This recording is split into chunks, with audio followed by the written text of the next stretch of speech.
How They Croaked by Georgia Bragg. Henry VIII. Henry VIII became the King of England when he was a hormonally charged 17-year-old, gifted in jousting and wrestling. Henry was loved for his youthful prowess. His subjects afforded him until his murdering ways changed their minds. Henry turned out to be an evil thinker. He wasn't nice to anyone, not even himself. One gobblefest after another of supersized feasts and troughs of wine, and Henry VIII transformed himself from a beautiful young king into Humpty Dumpty. And he had a great fall. Writing music and collecting bejeweled doublets were jolly pastimes for the king, along with festooning London Bridge with the skulls of beheaded victims. 6 lucky ladies got to be his queen at different times, but not one kept the tiara for very long. In an era when the name originality was low, he married 3 Catherines, 2 Annes, and a Jane. The first Anne and the second Catherine got their heads on the bridge. He divorced the first Catherine and the second Anne. Jane died in childbirth, and the third Catherine outlived him. With the various queens, he had 2 daughters and a son. Killing 70,000 of his countrymen just because they didn't agree with him, bankrupting the treasury, and bearing all those wives made Henry want to overeat until his outsides matched who he was on the inside, a hateful 320-pound ogre. The blood in his largeness legs had trouble circulating back to his heart past all that fat, and a throbbing, purplish, stinky, open wound of rotting flesh, pus, plugged veins, and exposed nerve endings developed on his thigh. It caused him excruciating pain and high fevers. All the king's horses and all the king's men put together mixtures of lead, silver, pulverized coral, and dragon's blood, whatever that was, cooked into a paste and smeared it on his leg. They made the king drink ground pearls and sawdust mixed with water. Whenever the skin healed over the infection, it hurt Henry even more, and his doctors would start all over again. The king's sore leg was not open for discussion. His spies were ordered to report people chit-chatting about the king's health. The punishment was to have their ears cut off or to be burned at the stake. The king's choice. So everywhere the king went, mum was the word. There was an elephant in the room, and it was Henry.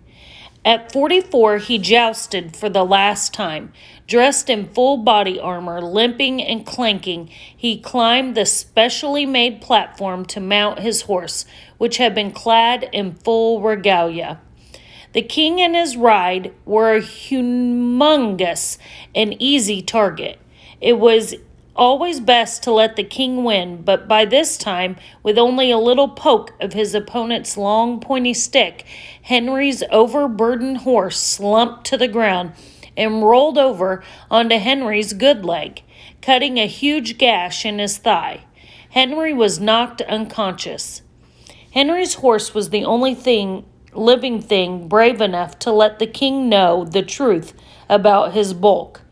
Everyone thought it might be the end of King Henry, but no one was talking, which was good thinking because 2 hours later he woke up.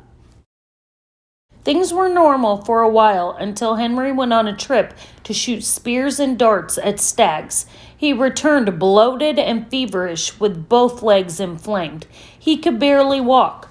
All the king's horses and all the king's men didn't dare say the king was on the brink of death. Instead, they collected his urine in flasks so they could compare it to the amount of liquid he drank. The doctors examined his stools and gave him enemas to lower his fever. Whenever they were being paid, it wasn't enough. Barber surgeons who were trained to cut hair, lance boils, pull teeth, and perform other minor yet painful procedures cauterized Henry's legs. Burning hot irons were applied to his leg wounds. The treatment melted away the flesh to stop the bleeding and halt the spread of infection. Except it didn't work. Henry VIII died on January 28, 1547, from infected legs and not enough blood getting to his lungs, called a pulmonary embolism. He was 55 years old. For 2 days, still afraid to talk, no one spilled the beans that the king was dead. His meals were delivered with the trumpets blaring and the usual hoop-de-doo, while Henry was dead in his bed, smelling like a giant rotting egg. Eventually, he was placed in a not-so-completely sealed lead coffin. While lying in state, it is believed that his toxic remains exploded, and some of his royal splendidness dripped out the sides of the coffin overnight. The body of Henry VIII was buried in a vault in St. George's Chapel, next to the body of his third wife, Queen Jane, the mother of his only son. She probably wasn't glad for the company. After Henry was put to rest, no one bothered to finish the vault or even put his name on it.